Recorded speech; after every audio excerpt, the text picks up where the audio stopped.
नमस्कार, मी श्रीकांत घुले. आपण पाहताय झी 24 तास. आपला जिल्हा आपली बातमी या बुलेटिनमध्ये आपलं स्वागत. आणि सुरुवातीलाच एक महत्त्वाची बातमी आहे राजकीय वर्तुळातनं. आता रिकामं ठेवू नका, काहीतरी जबाबदारी द्या, अशी मागणी धनंजय मुंडे यांनी पक्षश्रेष्ठींकडे केली आहे. त्यांच्या या विधानावर अजित पवारांनी देखील सकारात्मक प्रतिसाद दिलेला आहे. त्यामुळे धनंजय मुंडे यांना लवकरच मोठी जबाबदारी मिळणार असल्याची चर्चा सुरू झाली आहे. तर त्यावर आता विरोधकांनी देखील धनंजय मुंडे यांचा समाचार घेतलेला आहे.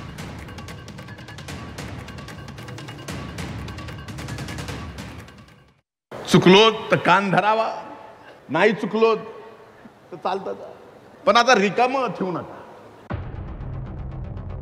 त्यांच्या विनंतीचा मान केला जाईल, सूचनांचं पालन केलं जाईल. स्वर्गीय गोपीनाथराव मुंडे यांनी आपल्यासाठी जे काम सोडून गेलेले आहे,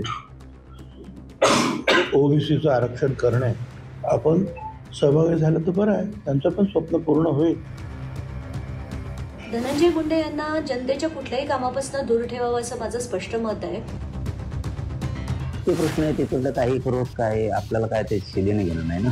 मराठ्याच्या वाट्यात जायचं नाही. ज्या संतोष देशमुखांची हत्या झाली त्यांच्या आत्म्याचाही थोडा विचार करा. संतोष देशमुख हत्या प्रकरणात वाल्मिक कराड सध्या तुरुंगाची हवा खातोय. मुख्य आरोपी वाल्मिक कराड आणि धनंजय मुंडेंमधील संबंधांमुळे धनंजय मुंडेंना मंत्रिपदावरनं पाय उतार व्हावं लागलं होतं. मात्र आता धनंजय मुंडेंना पुन्हा एकदा नव्या जबाबदारीचे वेध लागलेत. रायगडमधल्या कार्यक्रमात माजी मंत्री धनंजय मुंडेंनी खुर्चीसाठी पक्षश्रेष्ठींना साथ घातली आहे.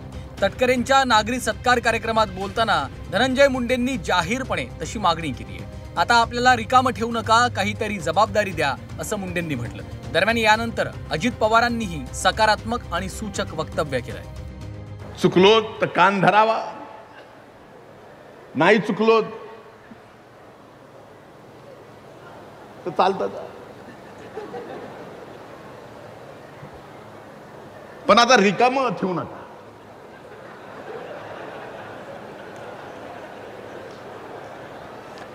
जबाबदाऱ्या कसं, हीच विनंती करतो.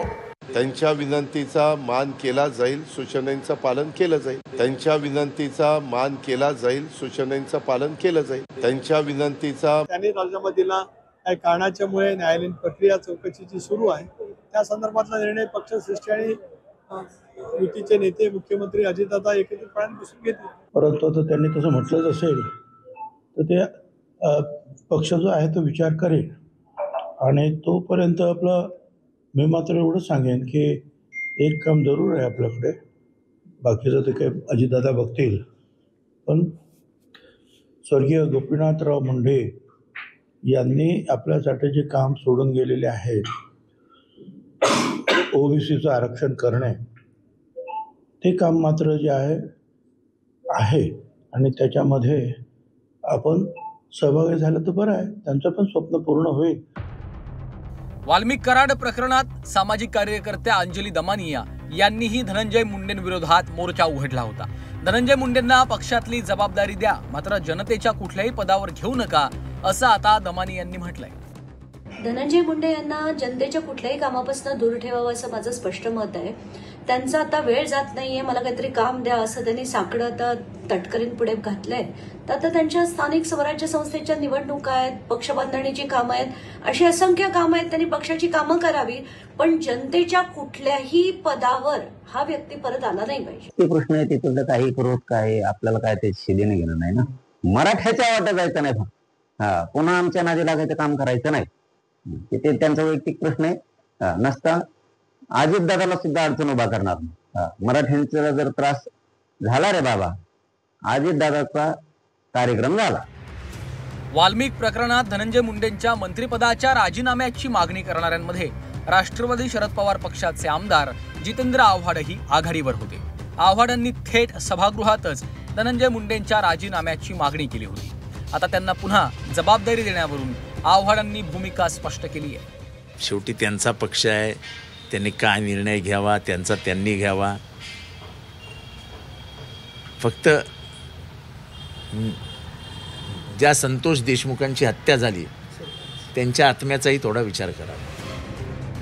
बीडमधील मस्साजोग प्रकरणात वाल्मिक कराडचं नाव मुख्य आरोपी म्हणून समोर आलं होतं. वाल्मिक कराड हा धनंजय मुंडेंचा निकटवर्तीय असल्यानं मुंडेंविरोधात विरोधकांनी रान उठवलं होतं. मुंडेंच्या राजीनाम्याची मागणी वाढल्यानंतर त्यांना मंत्रिपदावरनं पायउतार व्हावं लागलं. आता मुंडेंनी जाहीरपणे जबाबदारी देण्याची मागणी केली आहे. त्यामुळं मुंडेंबाबत राष्ट्रवादी काँग्रेस काय भूमिका घेणार याकडे लक्ष लागलंय. ब्युरो रिपोर्ट, झी 24 तास.